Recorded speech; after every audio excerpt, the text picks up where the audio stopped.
বিসমিল্লাহির রহমানির রহিম। প্রিয় শিক্ষার্থীবৃন্দ, বর্ণমালা আদর্শ উচ্চ বিদ্যালয় অ্যান্ড কলেজ কর্তৃক আয়োজিত অনলাইন ক্লাসে তোমাদের সবাইকে স্বাগত জানাচ্ছি। আমি খন্দকার হামিদুল হক। পদার্থবিজ্ঞান বিষয়ে চলতরিৎ একটা খুব ইম্পর্ট্যান্ট একটা অধ্যায়। আমরা এই অধ্যায়ে মোটামুটি সাধারণ যে আলোচনাগুলো সেগুলো তোমাদের ইতিপূর্বে 3টা ক্লাসের মাধ্যমে করেছিলাম। আজকে এই চলতরিতের তুল্য রোধ নির্ণয়, আমরা কিভাবে তুল্য রোধ নির্ণয় করব এবং তড়িৎ ক্ষমতার হিসাবটা আমরা কিভাবে নির্ণয় করব সেটা আজকে দেখাবো। তুল্য রোধ নির্ণয় করতে গিয়ে দেখো আমাদের বর্তনীগুলো কিভাবে হতে পারে। যেমন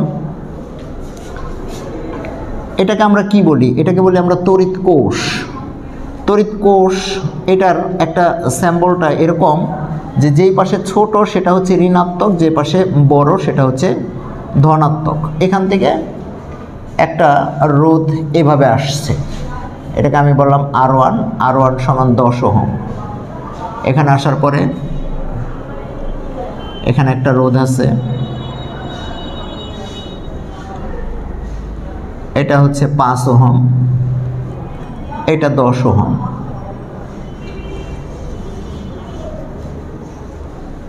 এভাবে একটা রোধ আসছে, এটা হচ্ছে 10 ওহম। এটাকে যদি বলি R2, এটা R3, এটা R4।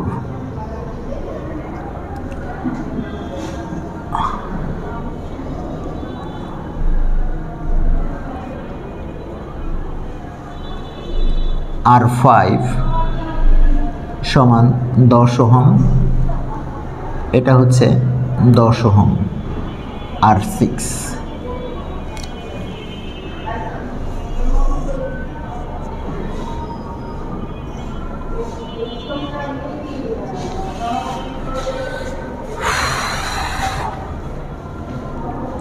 A, B, C and D। দেখো এখানে একটা তড়িৎ বর্তনী অঙ্কন করেছি। তড়িৎ বর্তনীর যে তড়িৎ কোষটা আছে সেটা 220 ভোল্টের। 220 ভোল্ট বা আমরা এখানে 12 ভোল্ট বলি, এটা 12 ভোল্টের একটা তড়িৎ কোষ। এখানে দেখো আমাদের 6টা রোধ আছে, R1, R2, R3, R4, R5 and R6। 6টা রোধ। আমরা তুল্য রোধ কাকে বলছিলাম?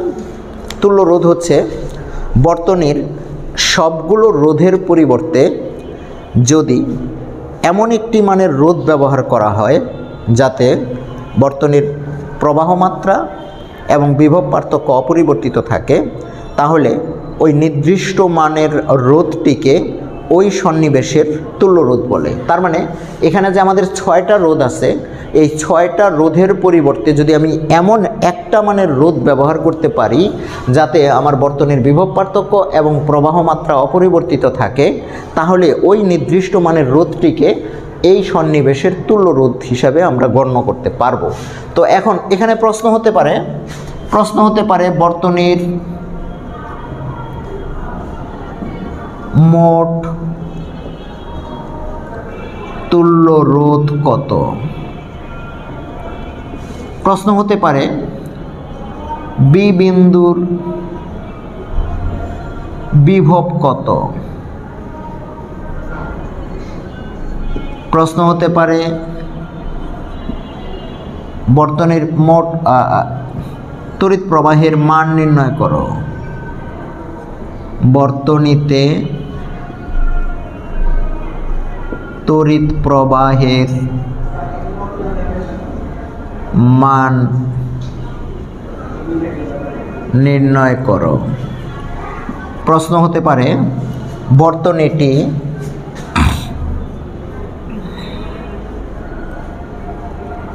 প্রতিদিন 10 ঘন্টা করে চালু থাকলে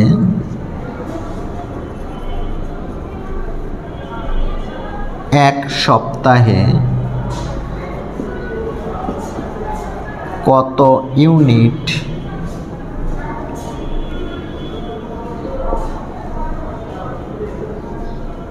বিদ্যুৎ বিল আসবে।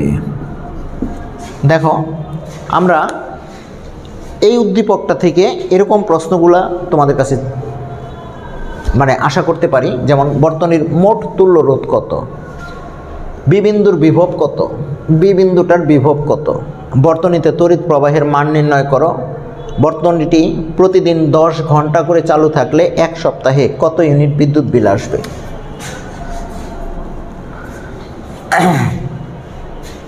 প্রথমে আসো বর্তনীর মোট তুল্য রোধ, এটা আমরা কিভাবে নির্ণয় করব।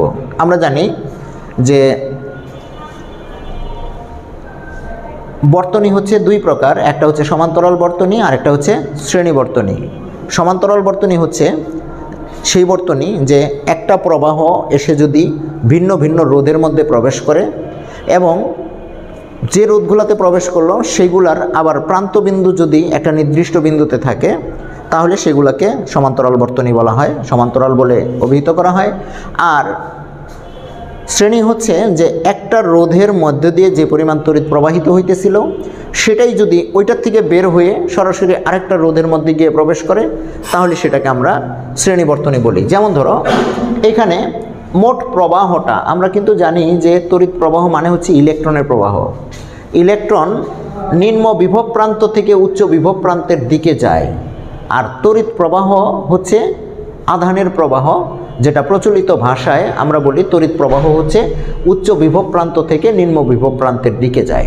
তাহলে আমরা তড়িৎ প্রবাহটা কিন্তু এই পথে চলে, তার মানে আইটা আমাদের এই পথে চলতেছে। এই আই দেখো R1-এর মধ্য দিয়ে, এই টোটাল আইটাই R1-এর মধ্য দিয়ে প্রবেশ করবে। তাহলে R1-এর মধ্য দিয়ে প্রবেশ করে এই বি বিন্দুতেও কিন্তু আই ওই মানে শুরুর আই এখানে এসে দুইটা ভাগে ভাগ হয়ে গেল, দুইটা ভাগে ভাগ হয়ে দুইটা রোধের মধ্য দিয়ে গিয়ে তারা আবার এক বিন্দুতে মিলিত হয়েছে।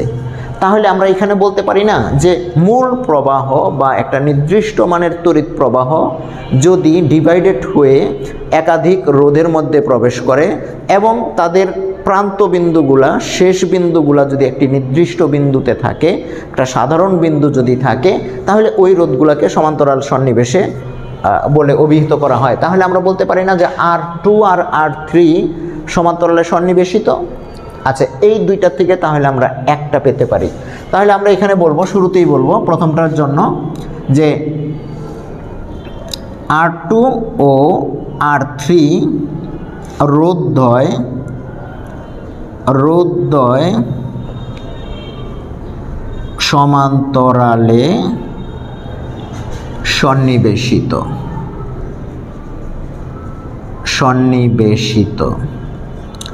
অতএব তুল্য রোধ। তাহলে এই দুইটার তুল্য রোধ কি আসবে? যেহেতু সমান্তরালের রোধ হচ্ছে কি আরপি। আরপি সমান কি? উপরে হচ্ছে R2 ইন্টু R3 আর নিচে হচ্ছে R2 প্লাস R3। দেখো আমরা কিন্তু যেটা শিখছিলাম সেটা ছিল যে সমান্তরালে সন্নিবেশিত রোধগুলোর বিপরীত রাশির সমষ্টি তুল্য রোধের বিপরীত রাশি সমান। তার মানে সেই সূত্রটা হওয়ার কথা ছিল কিন্তু এইরকম, 1/RP সমান 1/R2 প্লাস 1/R3। তো এটার এক লাইন অতিরিক্ত আমি আগায়া লিখছি, সেটা কীরকম? এটাকে যদি আমরা লসাগু করি তাহলে R2 R3 হয়, তার মানে R3 প্লাস R2 এটা কি আসলো? 1/RP। তো এটাকে যদি আমরা ব্যস্তকরণ করি তাহলে আমার আরপিটা কত আসে? আরপিটা আসে R2 into R2 plus R3। তো আমি ডিরেক্ট এইটাই লিখছি যে তুল্য রোধ আরপি সমান হচ্ছে R2 into R3 divided by R2 plus R3।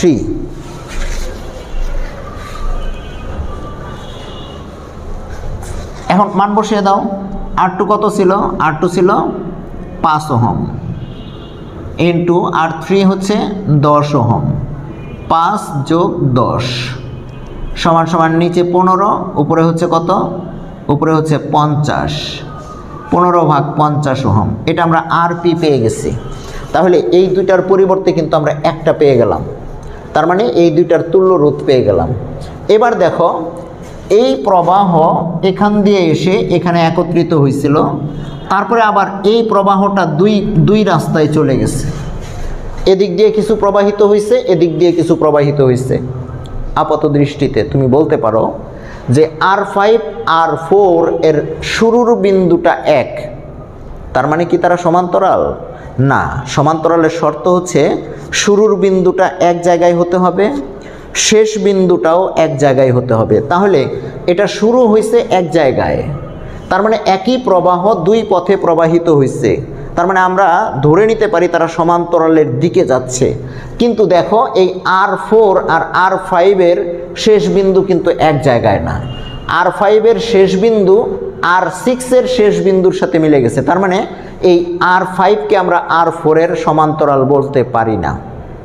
তাহলে কি বলবো? R4 এ যে প্রবাহটা প্রবেশ করেছে সেইটার পুরাটাই R6 এ গিয়ে প্রবেশ করেছে। এটা কিসের সংজ্ঞা বলছিলাম? যে একটা নির্দিষ্ট প্রবাহ এক রোধ থেকে বের হয়ে যদি টোটালটাই আরেক রোধের মধ্যে প্রবেশ করে তাহলে আমরা সেটাকে শ্রেণী সন্নিবেশ বলি। তাহলে আমরা এখানে R4 এর টোটাল প্রবাহ পুরাটাই যেহেতু R6 এর মধ্যে প্রবেশ করেছে, তাহলে আমরা বলতে পারি যে R4 এবং R6 এই দুইটা শ্রেণীতে সন্নিবেশিত। তো আসো আমরা লিখি R4 ও R6 রোধদ্বয় শ্রেণীতে সন্নিবেশিত, অতএব তুল্য রোধ। আমরা জানি শ্রেণী মানে হচ্ছে সিরিজ, তার মানে RS কি আসলো? RS আসলো R4 প্লাস R6 সমান হচ্ছে 10 ওহম যোগ সমান 20 ওহম। এবার দেখো এই দুইটার পরিবর্তে যদি একটা পেয়ে যাই, সেই রোধটা এই রোধের সাথে, সেই রোধটা কিন্তু আমি এখন এইটাকে আমি আর ধরবো না। এখন আমি ধরি যে দুইটার পরিবর্তে একটা পাইছি, সেটাই এইটা, মানে এটা কিন্তু 10 না। এখন এটাকে মনে করতেছি এটা RS এবং এটার মান হচ্ছে 20। তাহলে দেখো এইটা যে I যে দুইটা পথে প্রবেশ করলো, একটা গেল R5 দিয়ে আরেকটা যাচ্ছে RS দিয়ে। তাহলে এই R5 এবং এই RS, তার মানে তুমি যে R4 এবং R6 এর পরিবর্তে একটা পাইছো RS, সেটার অবস্থান কিন্তু এই জায়গায়। তো এই জায়গায় যদি থাকে তাহলে R5 এবং RS এইবার কিন্তু শুরুটা এক, শেষটাও এক। তার মানে আমরা বলতে পারি R5 এবং RS দুইটা সমান্তরালে সন্নিবেশিত। তাহলে আসো আমরা এখান থেকে কি পাবো? যে R5 ও RS রোধদ্বয় সমান্তরালে সন্নিবেশিত। অতএব দেখো এখন আমাদের কিন্তু আবার আরেকটা RP আসতেছে। তো যেহেতু RP আরেকটা আসতেছে, তাহলে এই RPটাকে 1 দিই, এই RPটাকে 2 দিই। তাহলে আমাদের কি হলো? এটা আমরা কি লিখব? R5 ইন্টু RS, আর নিচে হচ্ছে কি R5 প্লাস RS সমান সমান R5 হচ্ছে 10 ইন্টু 20, 10 যোগ 20 সমান 10 20 হচ্ছে 200, নিচে হচ্ছে 30, শূন্য যদি কেটে দেই 20/3 এত ওহম। তাহলে এই দুইটার পরিবর্তে আমরা পেয়ে গেছি RP1, আর এই তিনটার পরিবর্তে আমরা পেয়ে গেছি RP2। এবার খেয়াল করো, তোমার R1 এই দুইটার পরিবর্তে যে পেয়েছিলাম RP1 এবং এই তিনটার পরিবর্তে পেয়ে গেছি RP2। R1 থেকে যা বের হইতেছে সেটা RP1 এ প্রবেশ করতেছে, RP1 থেকে যা বের হইতেছে সেটা RP2 তে প্রবেশ করতেছে। তার মানে আমরা বলতে পারি R1, RP1 এবং RP2 এই তিনটা রোধ হচ্ছে শ্রেণীতে সন্নিবেশিত। তাহলে এবার কি আসলো? আমরা উপরের অংশটা মুছে দেই। R1, RP1, R1, RP1, RP2 শ্রেণীতে সন্নিবেশিত। অতএব এবার কিন্তু আমাদের বর্তনীর মোট তুল্য রোধ বের হয়ে আসতেছে। মোট তুল্য রোধ, বর্তনীর মোট তুল্য রোধ আর ইকুয়াল টু কি হবে? R1 RP1 RP2। R1 ছিল আমাদের 10,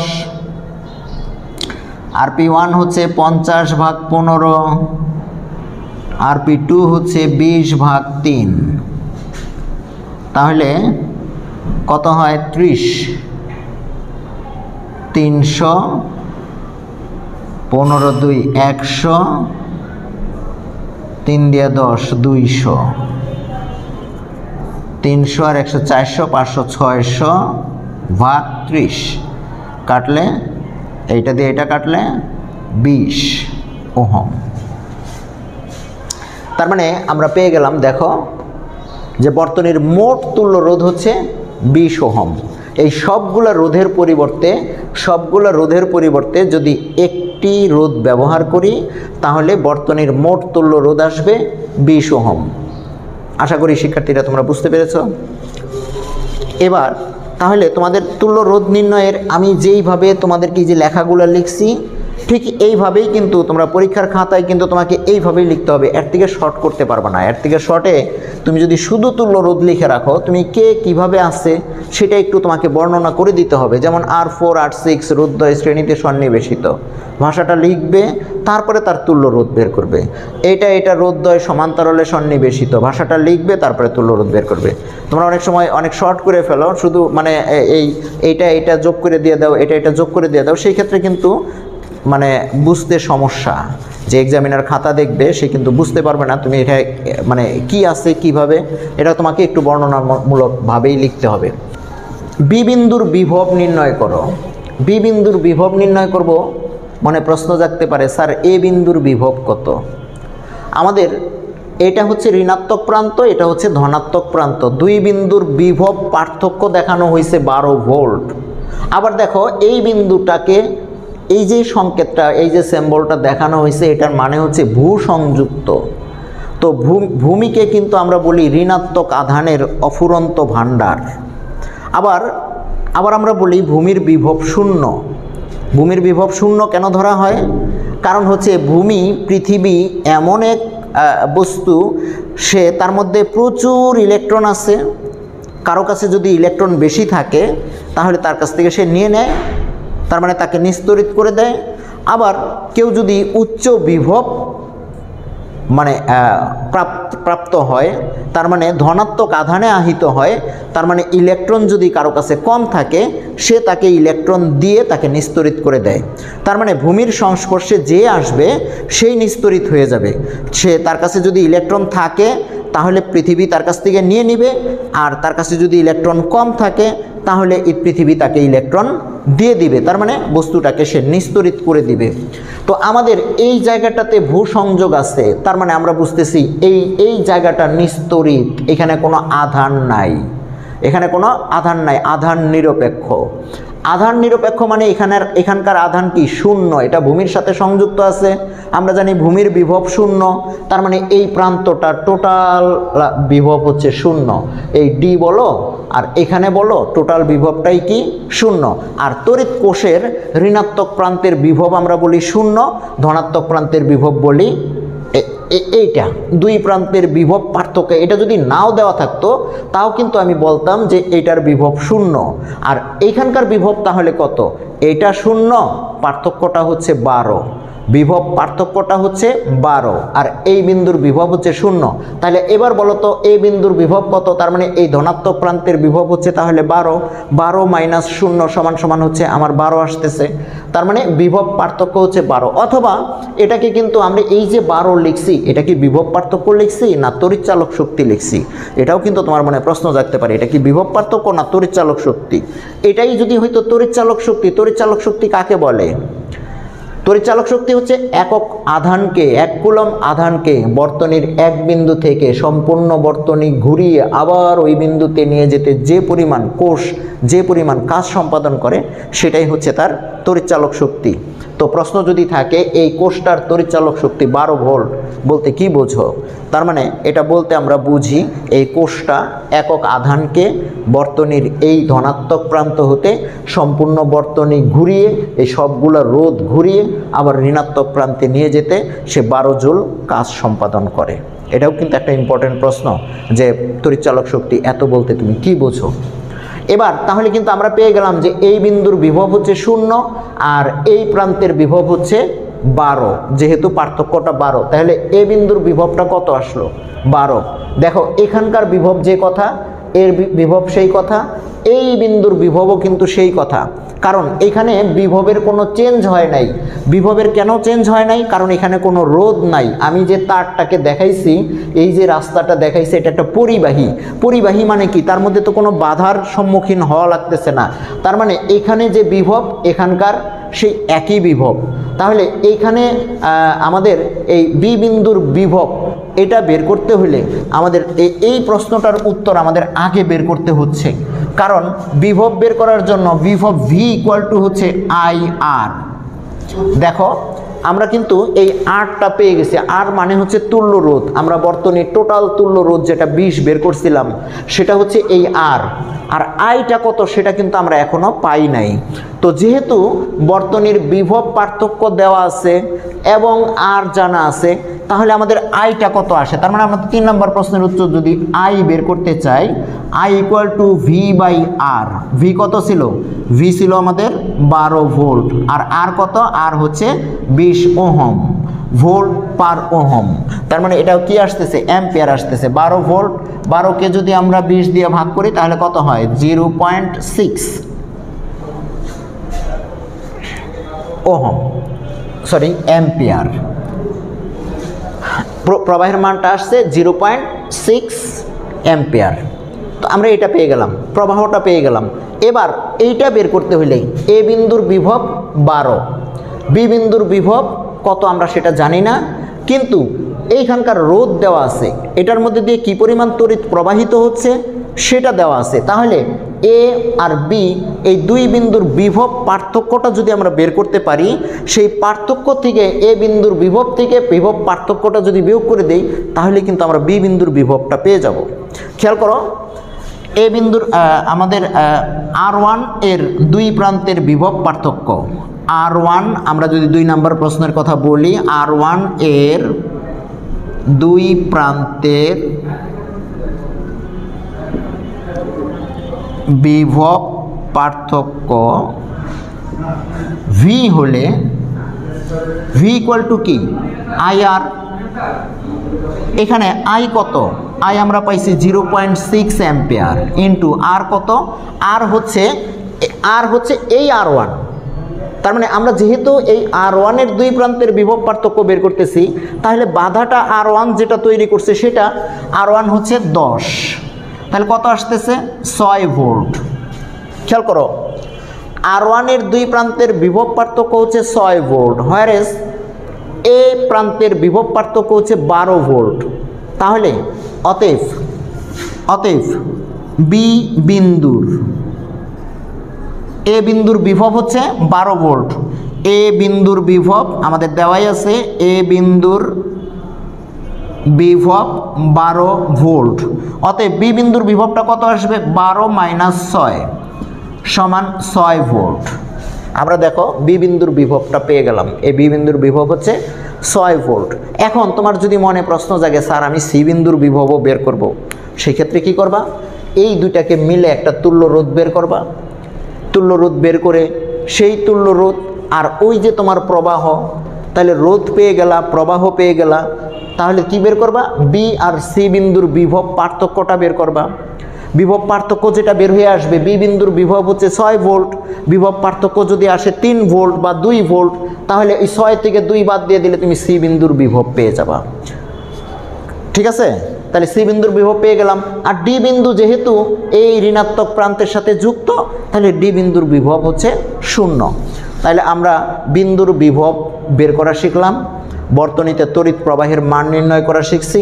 এবার বলতেছি বর্তনীটি প্রতিদিন 10 ঘন্টা করে যদি চালু রাখি, তাহলে এক সপ্তাহে কত ইউনিট বিদ্যুৎ খরচ হবে?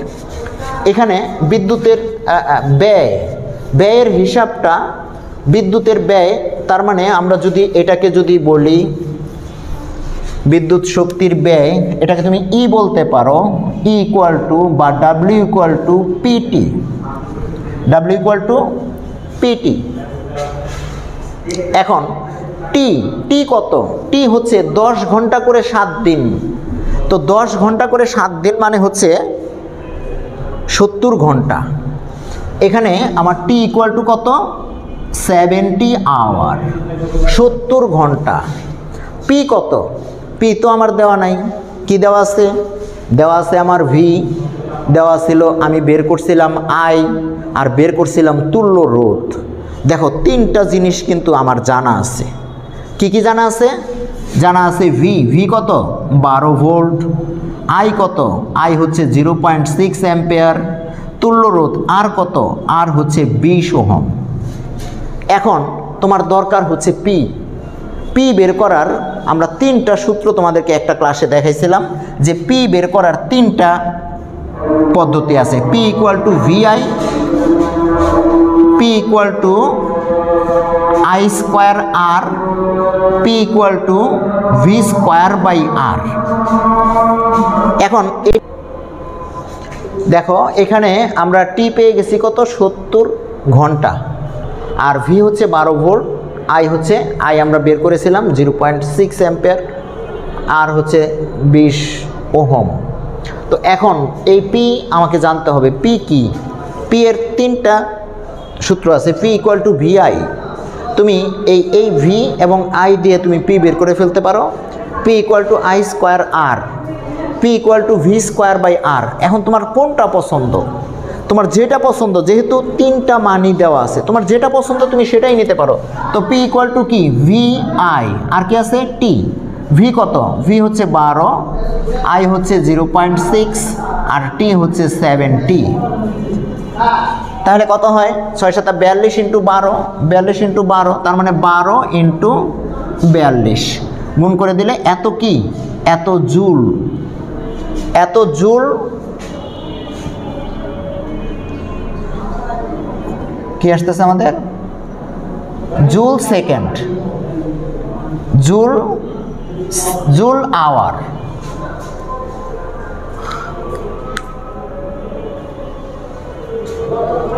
দেখো এই জুল না, ওয়াট,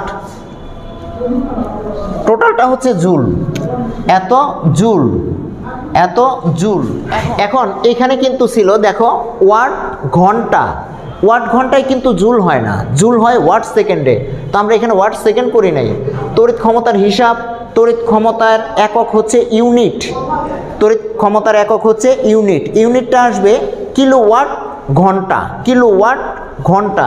তো আমাদের এই পি, তার মানে ভিআই গুণ করলে যে এককটা আসবে, ভি এর ছিল ভোল্ট, আই হচ্ছে অ্যাম্পিয়ার।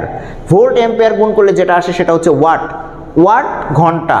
তো ওয়াট ঘন্টা, এই ওয়াট ঘন্টাকে আমরা যদি কিলোওয়াট ঘন্টা করি, ওয়াট ঘন্টাকে যদি আমরা কিলোওয়াট ঘন্টা করতে চাই, তাহলে আমাদের কি হবে? এখানে 1000 দিয়ে ভাগ করতে হবে। 1000 দিয়ে ভাগ করলে কি আসবে? কিলোওয়াট ঘন্টা। তার মানে এখানে 1000 দিয়ে ভাগ, কিলোওয়াট ঘন্টা। তো যে মানটা আসবে, এই কিলোওয়াট ঘন্টার আরেক নাম হচ্ছে ইউনিট। তো আমাদের প্রশ্ন কিন্তু ছিল যে প্রতিদিন 10 ঘন্টা করে চালু থাকলে 1 সপ্তাহে কত ইউনিট বিদ্যুৎ বিল আসবে। তো এইখানে দেখো আমাদের এই কত আসছে? 12 ইন্টু 42 ভাগ 1000। এটার যে রেজাল্টটা আসবে সেটাই অত ইউনিট বিদ্যুৎ বিল আসবে। তো অত ইউনিট বিদ্যুৎ বিল যদি আসে, এবার দেখো তুমি বিদ্যুতের হিসাব, বিলের হিসাবটা তুমি নিজেই করতে পারতেছো। যদি বলা হয় যে প্রতি ইউনিট মূল্য 5 টাকা, তাহলে যে ইউনিটটা আসছে ওইটাকে তুমি 5 দিয়ে গুণ করে দিলে তোমার বিলের পরিমাণ চলে আসবে। ওইটার পরিমাণ যদি হয় 7 টাকা, তাহলে যত ইউনিট আসছে সেটাকে তুমি 7 দিয়ে গুণ করলে তোমার বিদ্যুতের বিল মানে টাকার পরিমাণটা চলে আসবে। তো প্রিয় শিক্ষার্থীবৃন্দ, আজকের এই ক্লাসটা তুমি যদি মনোযোগ সহকারে দেখো, যদি মনোযোগ সহকারে দেখে যদি তুমি নিজেই যদি ক্লাসটা আবার তৈরি করো, তাহলে আমার মনে হয় তুমি তোমার খাতাতে যদি টোটাল ক্লাসটাকে যদি আবার লিপিবদ্ধ করো, আমার মনে হয় তোমার এই তুল্য রোধ নির্ণয়, কোনো বিন্দুর বিভব নির্ণয়, তড়িৎ প্রবাহ নির্ণয় এবং তড়িৎ ক্ষমতার হিসাব, এই 4টা বিষয়ে তুমি মোটামুটি একটা স্বচ্ছ ধারণা পাবে। এই আশা, এই প্রত্যাশা রেখে তুমি ক্লাস ভালোভাবে দেখবে, এই আশাবাদ রেখে আজকের মতো এখানেই শেষ করছি। ধন্যবাদ তোমাদের সবাইকে, ধন্যবাদ, খোদা হাফেজ।